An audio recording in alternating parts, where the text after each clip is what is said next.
നമസ്കാരം. ഞാൻ medical trust ഹോസ്പിറ്റലിന്റെ മുമ്പിൽ നിന്നാണ് ഇപ്പോൾ സംസാരിക്കുന്നത്.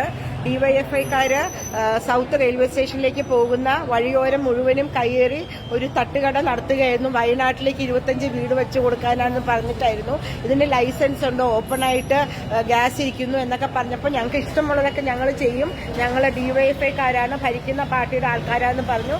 എവിടെ കൂടെ പോകുന്നൊരു സഹോദരൻ, ഒരു സ്ത്രീ തരിച്ചു നിൽക്കുന്നത് കണ്ട് എൻ്റെ അടുത്ത് വന്ന് നിന്നു. അദ്ദേഹത്തിനെ അവർ പിടിച്ച് നിലത്ത് ഇട്ട് അടിച്ച് ഇടിച്ച് അദ്ദേഹത്തിന് തലയിൽ നല്ല ഹെമറേജ് വന്നിട്ടുണ്ട്.